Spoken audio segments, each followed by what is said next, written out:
What's up, guys? K Wills here to bring you my review of Eureka 7AO episode 19. And overall, I have to say this episode was very good.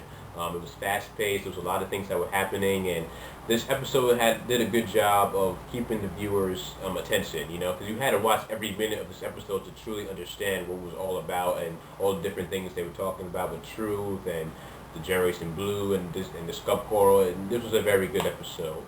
And pretty much in this week's episode, the battle between Generation Blue and the Allied forces was about to begin because the Allied forces, as you already know, they didn't even trust Generation Blue anymore. And after what happened recently with Flair and Elena going to save Owl and pretty much threatening to shoot them if they didn't return, if Owl didn't come back with them. So, yeah, that caused the Allied forces to get angry with Generation Blue and label them as terrorists.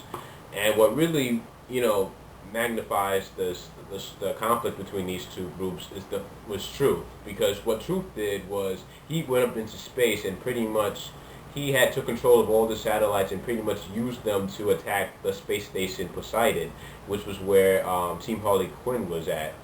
And pretty much with Poseidon being destroyed, Generation Blue, the members, they felt angry and they needed to avenge, Team Harley Quinn, and pretty much the Allied forces felt like, okay, Generation Blue destroyed some of our satellites and we need to go to attack their headquarters.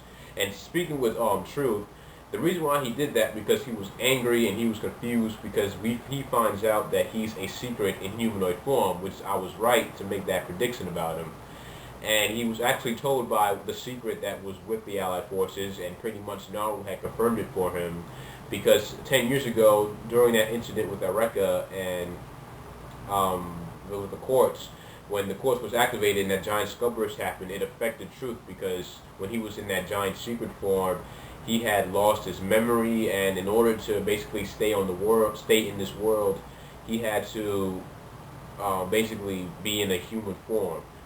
And that's why, pretty much, that's how Johansson had found him and raised him. And, Truth, he was kind of just angry, he was confused. And what was ironic about it was that Truth could not handle the truth, and he was angry. He tried to attack Naru, and pretty much he just wanted to destroy the world because that was his goal, and that's what he thought the secrets wanted. But the secret that was he was talking to basically said, hey, man, we don't want to destroy the world, and that's not our agenda.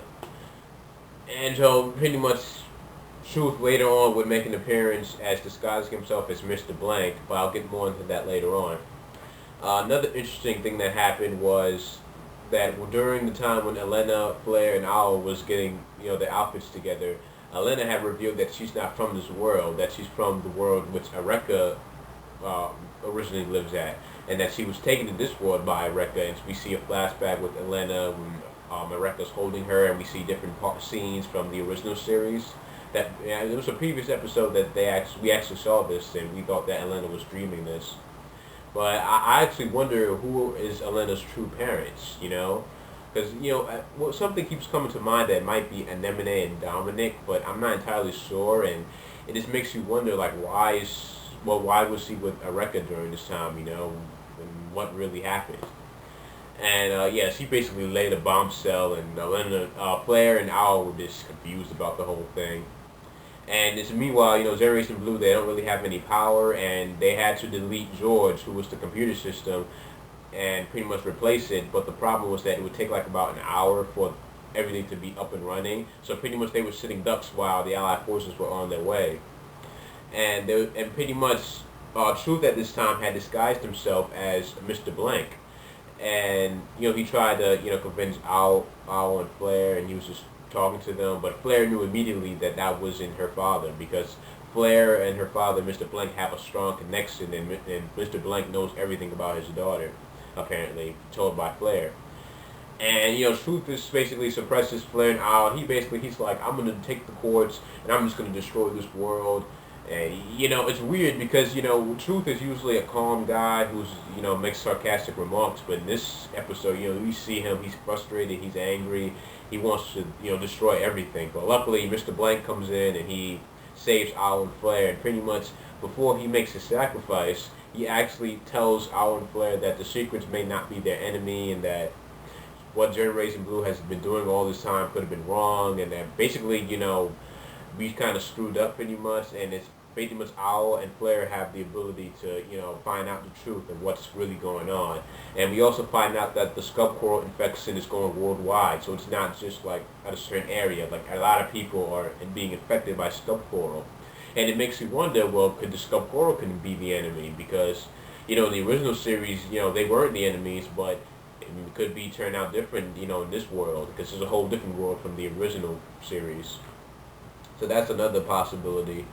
And pretty much what Mr. Blank does is that he stalls Truth, and pretty much he tells Truth that, hey, took a small portion of the corpse and I brought it here, and he knew about the whole connection with quartz and secrets, and pretty much all the quartz landed on Truth, and it basically created this huge fusion explosion, and yeah, Mr. Blank, he went out with a bang. And I don't think, though, however, that Truth is actually destroyed, because usually with TV shows, what happens is that the villain will be caught up in some type of explosion, and he will either get stronger, or possibly he will actually go through another evolution, which I think could happen with Truth, that he could actually evolve, kind of be stronger than the average Secrets, because he tried to attack the Secret from that he was talking to, but he couldn't do it. So maybe he'll have the strength to do it in the future. Or we can actually see Truth going back in his original form and actually, doing what he wants to do, which I don't really know, because now that he knows he's a Secret, he really, he just wanted to destroy everything. But I don't think that Truth is dead, that he could actually be alive and possibly stronger than he was before. And Mr. Blank, however, I do feel like he did die, but it kind of sucks, though, that he did die, because he seemed like an interesting character, and, his past would have seemed to be interesting, of him being the president of Generation Blue, and, I wish that we learned more about him before he had died, that huge sacrifice, but it is what it is. Other than that, this episode was great overall, from start to finish, and that's what I liked about it. Also, I heard about another organization that's kind of rivaled that of Generation Blue, which was Big Blue World, and they were the reason why the power was cut off with Generation Blue. So maybe we'll get to see them and what they're all about. And in next episode 20, it looks like it's going to be IFO action, which is very good, because we've been kind of lacking some action with the IFOs for quite a while. So that's going to be good to watch. Let me know your thoughts on this episode down below, what you thought about it. Did you like it? Did you dislike it? Your thoughts overall, your predictions as always. Don't forget to give this video a thumbs up if you did enjoy it. Please subscribe up above. I'll see you guys later. Thanks for watching. Peace.